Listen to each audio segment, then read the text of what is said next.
Hi friends, இன்றைக்கி நம்ம வீடியோவில் என்ன பார்க்க போகிறோன்னு பார்த்தீங்கன்னா, அருமையான அரைச்சி வச்ச சிக்கன் பிரியாணி தாங்க நம்ம பார்க்க போகிறோம். ரொம்பவே சுவையாகவும் டேஸ்டியாகவும், அதுவும் கிராமத்து முறையில் நம்ம பிரியாணி தாங்க செஞ்சுருக்கோம். இந்த பிரியாணி எப்படி செய்யணும்னு உங்களுக்கு தெரியணுமா? அப்பானா நம்ம சேனல் இதுவரை நீங்கள் சப்ஸ்கிரைப் பண்ணலன்னா சப்ஸ்கிரைப் பண்ணிக்கோங்க. கூடவே பெல் ஐக்கனை கிளிக் பண்ணுங்கள். அப்போ தான் நாங்கள் போகிற வீடியோ எல்லாமே நோட்டிஃபிகேஷனாக வரும். இப்போ வாங்க நம்ம வீடியோக்குள்ளே போய் பிரியாணி எப்படி செய்யலான்னு இப்போ வீடியோக்குள்ளே போய் பார்த்தரலாம். இப்போ பார்த்தீங்கன்னா ஒரு வானலை எடுத்துக்கோங்க. அடுப்பு பற்ற வச்சு வானலை வச்சுக்கலாம். இப்போ பார்த்தீங்கன்னா வானலில் நம்ம தண்ணி இருந்ததுன்னா நல்லா தண்ணி சுண்டுற மாதிரி ஆக்கிடுங்க. தண்ணி காஞ்சதுக்கு அப்புறமா நல்லா ஹீட்டு ஏறினதுக்கு அப்புறமா நம்ம வந்து நீங்கள் என்ன எண்ணெய் சமையல் எண்ணெய் யூஸ் பண்ணுறீங்களோ அந்த எண்ணெயை நீங்கள் ஊற்றிக்கிங்க. இப்போ பார்த்தீங்கன்னா நம்ம சமையலுக்கு தேவையான எண்ணெயை நம்ம ஊற்றி வச்சு பிரியாணி நீங்கள் எந்த அளவுக்கு செய்கிறீங்களோ அந்த அளவுக்கு நம்ம எண்ணெயை சேர்த்துக்கலாம்.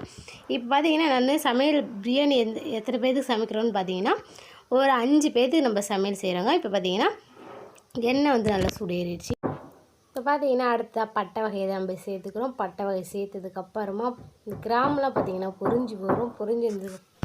இப்போ பார்த்தீங்கன்னா பட்டை கிராம்லாம் நல்லா பொரிஞ்சு வரட்டும். பொரிஞ்சு வந்ததுக்கப்புறமா நம்ம வெங்காயத்தை சேர்த்துக்கலாம்.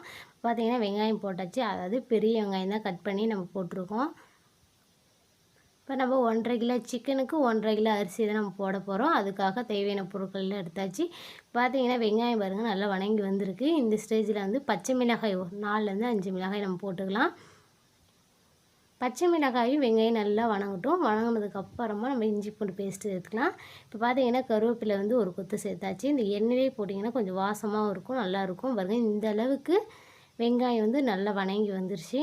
இப்போ அடுத்தா பார்த்திங்கன்னா இஞ்சி பூண்டு பேஸ்ட்டு தான் நம்ம சேர்க்குறோம். நம்ம எண்ணெயிலே இஞ்சி பூண்டு பேஸ்ட் சேர்த்திங்கன்னா நம்ம எண்ணெயில் வந்து நல்லாவே ஒட்டிக்கும். அது மட்டும் இல்லாமல் வெங்காயம் தக்காளி வணக்கும் போது நல்லா பிடிச்சிக்கும். இப்போ வந்து வெங்காயம் வணங்கினதுக்கப்புறம் இஞ்சி பூண்டு பேஸ்ட்டு போட்டிங்கன்னா கரெக்டாக இருக்கும்.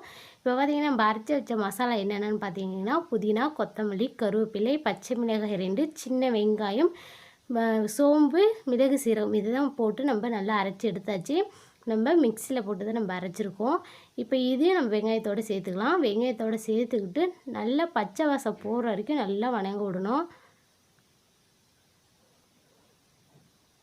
பார்த்திங்கன்னா நல்லா கிளறி விடுங்க. இப்போ இதுலேயே நம்ம அரைக்காமல் புதினா வந்து கொஞ்சமாக நம்ம எடுத்து வச்சுருந்தோம். புதினாவும் சேர்த்து நல்லா கிண்டி விடுங்க. இந்த பச்சை வடை எல்லாம் போனதுக்கு அப்புறமா தான் நம்ம தக்காளியை வந்து ஆட் பண்ண போகிறோம்.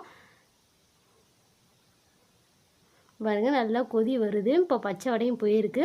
இப்போ அடுத்ததாக தக்காளி தான் நம்ம சேர்க்குறோம்.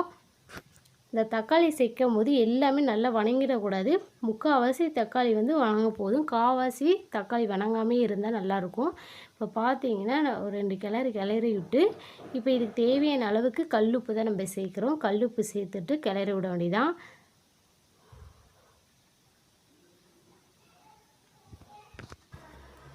இப்போ பார்த்தீங்கன்னா ஓரளவுக்கு கொஞ்சம் வணங்கி வந்துடுச்சு தக்காளி.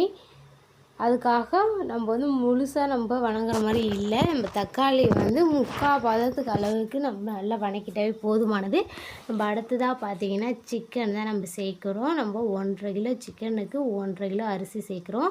இப்போ சிக்கனை போட்டு ஒரு 5 நிமிஷம் இருக்குது நல்லா வணக்கிவிட்டால் போதுமானது. இப்போ பாருங்கள் சிக்கனை வந்து நல்லா வணக்கிவிடுங்க.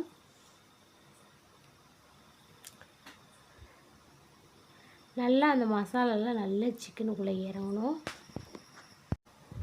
அந்த அளவுக்கு சிக்கனை வந்து நல்லா வணக்கி விடுங்க. அப்போ தான் அந்த மசாலா எல்லாமே இறங்கும். நம்ம அரைச்சி வச்ச மசாலாவும் சிக்கனில் நல்லா இறங்குனுச்சுன்னா பிரியாணியும் டேஸ்ட்டாக இருக்கும். கறியிலையும் பார்த்திங்கன்னா உப்பு காரம்லாம் நல்லா இறங்கி ரொம்ப டேஸ்டியாகவும் இருக்கும்.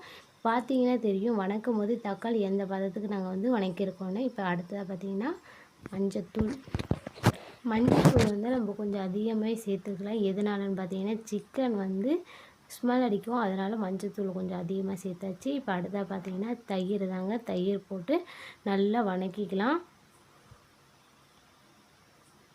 நம்ம வந்து மசாலா வந்து எந்த அளவுக்கு அந்த கறியில் ஏற்றுறோமோ அந்த அளவுக்கு தான் பிரியாணி வந்து நல்லா டேஸ்டியாகவும் சுவையாகவும் இருக்கும்.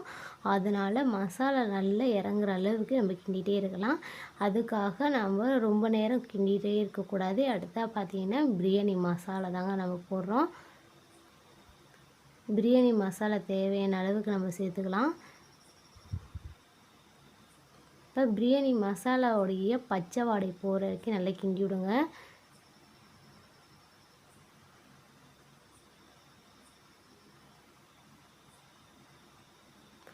நல்ல சூப்பராக மசாலா நல்லாவே இறங்கி வருது, அந்தளவுக்கு சூப்பராக இருக்குது. இப்போ வந்து தேவையான அளவுக்கு நெய் தான் நம்ம சேர்க்குறோம். நெய் வந்து கடைசியாக தான் நம்ம சேர்க்குறோம். இப்போ இறக்க போகிற டைமில் நம்ம நெய் சேர்த்திங்கன்னா இன்னும் டேஸ்டியாகவும் சுவையாகவும் இருக்கும். அதுக்காக கடைசியாக நம்ம சேர்க்குறோம். பார்த்திங்கன்னா கறி வந்து ஒரு அரை பதத்துக்கு ஒரு பக்கம் நல்லா வெந்துடுச்சு. இப்போ தண்ணி பாருங்கள், இந்த கிளாஸால் நம்ம 1.5 படி, அதாவது இந்த கிளாஸில் 3 கிளாஸ் எடுத்தால் 6 கிளாஸ் தண்ணி நம்ம சேர்த்துருக்கோம். இப்போ பாருங்கள், சிக்கனை வந்து வதக்கி வச்ச சிக்கனை குக்கர்லேயே போட்டுக்கலாம். இப்போ நம்ம தனியாக இதேமாரி செஞ்சு வதக்கி விட்டு குக்கரில் வச்சிங்கன்னா குக்கரில் வந்து அடி பிடிக்காமல் இருக்கிறதுக்காக தான் தனியாக நம்ம செஞ்சு போடுறோம். இப்போ வந்து இதில் அரிசியும் சேர்த்துக்கலாம்.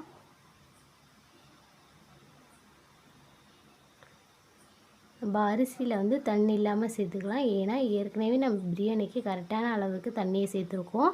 இந்த அளவுக்கு நம்ம தண்ணியை சேர்த்துக்கிட்டால் போதுமானது. இப்போ நல்லா மிக்ஸ் பண்ணி விடுங்க. மிக்ஸ் பண்ணிவிட்டு உப்பு காரெல்லாம் கரெக்டாக இருக்கா அப்படின்னு நம்ம செக் பண்ணிக்கலாம் ஒரு தடவை. இப்போ காரம் கம்மியாக இருக்குது, அதனால் நம்ம மிளகாய்த்தூள் தாங்க நம்ம ஆட் பண்ணுறோம். மிளகாய்த்தூள் ஆட் பண்ணி குக்கரை வந்து மூடி போட்டு நல்லா வச்சாச்சு.